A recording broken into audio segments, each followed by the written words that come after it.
it is time for us to move over to waiver wire, which is what a lot of people are probably asking about anyway. So Yep. let's go ahead and get into the waiver wire. I do want to mention you also have the article that you post every single week. Yes. So that is out as well already. Yes, I So got it that out is- early this week for the people. You did. It is up on the site, Raul Fantasy. Just go to raulfantasy.com. You'll see the blog. You can just go right over here in the corner. It's probably the easiest way to find it. And then you'll find all the different articles that we post. This obviously is all baseball right now, but during the NFL season, you'll see NFL. At any time of the year, you'll see different stuff. But Bryan's 2 latest articles are out, which are the waiver and the to start. But we will talk about waivers right now, starting with Abreu. Yeah, Wilyer Abreu, Boston outfielder. So there was some concern that he might be pushed out of the lineup once Tyler O'Neill got back. Spoiling a little bit, but Cedadine Rafaela, who is mentioned in one of the comments, there's concern, is there a place for Wilyer Abreu now? But I think the way he's hitting sub 10% strikeout rate, he's averaging an RBI per game right now. So the Red Sox rewarded him and moved him up in the lineup. So I think that he's going to stick around for a while. And the Red Sox are in a shockingly good place as far as their depth. It seems like they've been very much like next man up. Right. And those guys are producing. And I think Wilyer Abreu is that guy. He is the performing Abreu, not Jose Abreu. So make sure you don't make that mistake. But yeah, no, I like what he's doing. And I think now that Tyler O'Neill is back from the IL, it only makes this a better situation for Abreu because he's got even more protection in the lineup.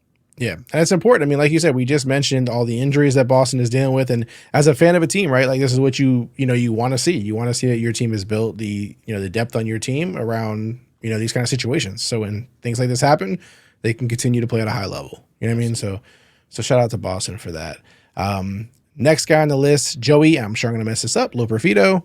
Yep. Joey Loperfido. So we mentioned okay. it quickly in our headlines, but yeah. This is, and I know, like, please go ahead and roast me for being a Homer and Astros fan. Like, I get it. It's like, that's fine. But this, on paper, remedies a gigantic black hole that the Astros lineup has, and that is first base. So Loperfido came up as an outfielder with some second base pedigree. He's played most of his games at first base, down in the minors this season, and he's just absolutely mashing the ball. It's like roughly 13% of his at-bats in the minors this year have been home runs.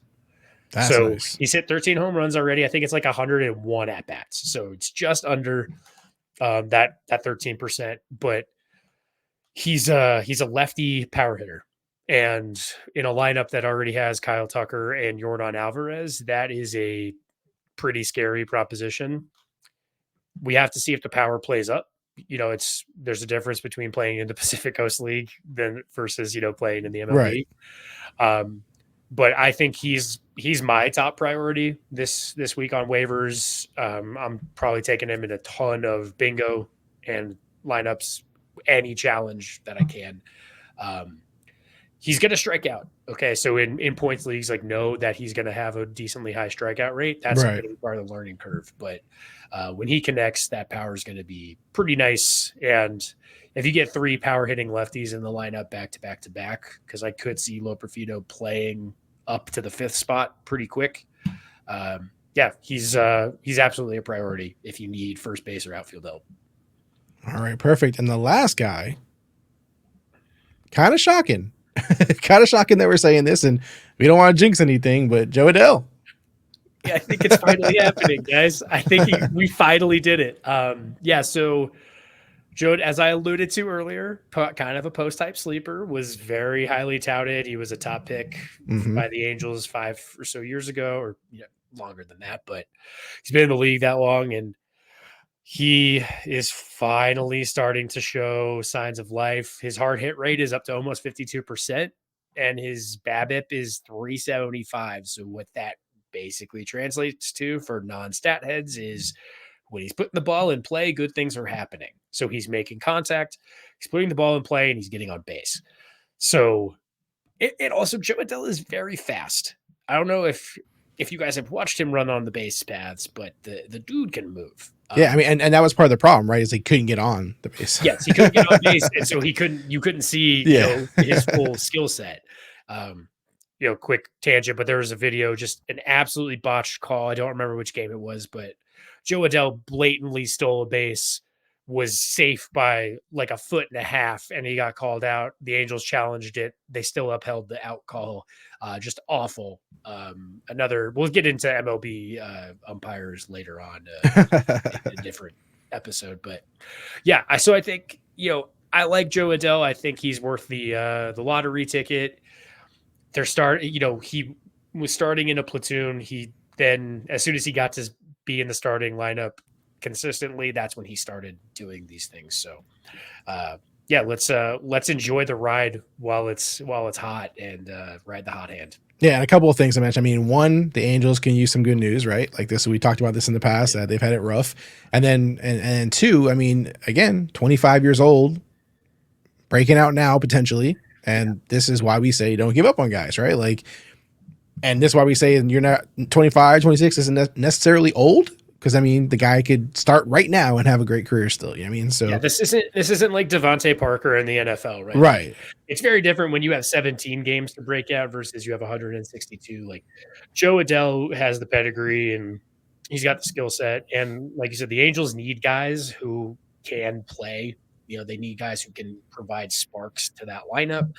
So hopefully, it's Joe Adell time in LA. Yeah, absolutely. Some honorable mentions: Luis Garcia, another Washington National. Yep. Shout out to him. Another one. Mark Cahna, another former Met. Yeah. Crushing in Detroit right now. Bryan De La Cruz, not Ellie, but Bryan. Yeah. Blaze Alexander, interesting name on the list. Yes. A name that I slaughtered last week, Andy Pajes. Yeah, Pajes.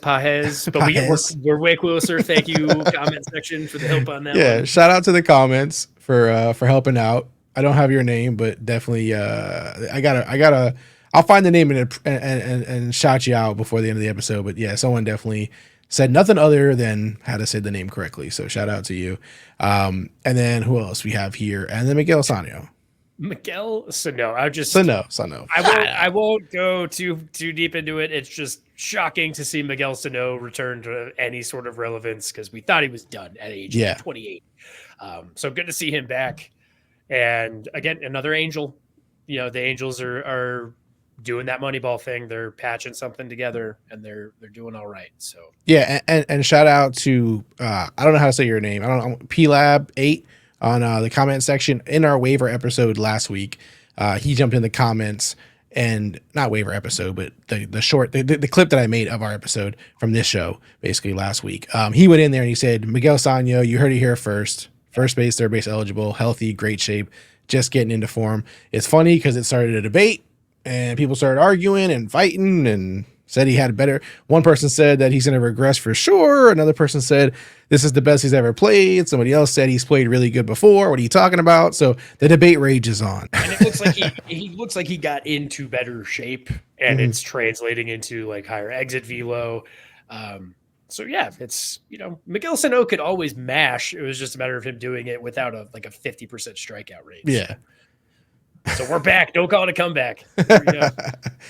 All right, let's move over to some waiver wire pitchers, starting with Slade in Arizona. Slade Cecconi. I think it's Cecconi. They'll correct us. Don't worry. Yeah. Again, I get everything. Everything gets all mixed up. It happens. Like I said, with our injuries, right? Merrill Kelly is banged up. I also forgot to mention Ryan Nelson. He took a comebacker, I think, off the elbow. So he's going to be out. Probably going to miss his next turn. So these younger guys in Arizona are getting a shot. So Slade Cecconi, he turned in 2 quality starts in his last two starts. And again, like those injuries are going to open up some opportunities. And we know the Arizona lineup can support these starting pitchers. So I like Slade, and I like picking guys who play for good teams. Yeah. And he fits that bill. Absolutely. Another gentleman we just said is fighting to stay on the the rotation. Keaton Winn for the Giants. We mentioned him earlier as a rival. Here he is as a waiver wire pitcher for you as well. Yeah, very much so. So he's throwing that splitter a ton. So he's getting the ball down, and so that's led to an almost 60% ground ball rate. So he's the ball's getting put in play, and when it's on the ground, his defense is getting to make plays. And it like we said at the top, it's resulted in 2 wins this week. I think for him. And 2 wins. Yeah. So don't look a gift horse in the mouth. Keaton Winn, I think he's going to stick in this and in this rotation, and I'd rather get on that trade now before you're too late and you're chasing. Yeah, and I know we have some honorable mentions, but did you have one more you wanted to mention here before we get into the honorables? Yeah, so Jameson Taillon for the Cubs. And he's mentioned in my waiver article and in the 2-star pitchers because he does pitch tonight. So just anybody who needs a 2-star pitcher. But he added a sweeper to his pitch mix. And so he's starting to look pretty comfortable. He's only thrown 1 game, but he held the Astros to 1 earned run in 5 2/3. So, again, the Cubs, I just like teams that are performing well. You ride them while they're hot. And I think Taillon, he's always had the ability to be a stud. I'm not going to call him an ace by any stretch, but he looks really good in that first start. And I think he's worth an ad and speculatively watching this week. Absolutely. And while you give us some honorable mentions, and again, I'll just remind the viewers that the article has names that we haven't spoke about yet. You go more in depth on all the players on there. I think that might give us some mentions. I think I might have to update the blog page to reflect our most recent ones. We can take care of that. But yeah, you guys will see it up there, the week 6 ones, because for us, this is week 6 now. Yeah, I got you. So some honorable mentions in the pitching world. So Simeon, Wood, Richardson for the Twins. They need a back end of the rotation guy. He's put together some really nice pitching performances so far. I can't give you off the top, but I think it was he had 6 strikeouts over the weekend, so he's got like a K per 9 up to 9. But he only gave up 2 runs against the White Sox after he got into some jams, so I like him. Bryce Elder for the Braves, we like him just because they need a guy who can stick, and they continually give him a shot. So Bryce Elder, I think, is nice. And then Paul Skenes, keep your eye on it. It's a when, not an if for the Pirates. So I think once he gets stretched out, you start seeing him throw 4 2/3, 5 innings in the minors. I think that's probably when we're going to see him get the call. Yeah. All right, cool. And again, the site is updated now, so you guys are good to go if you go check it out. The articles are fresh and ready for you. All right, so I think that covers all the waivers.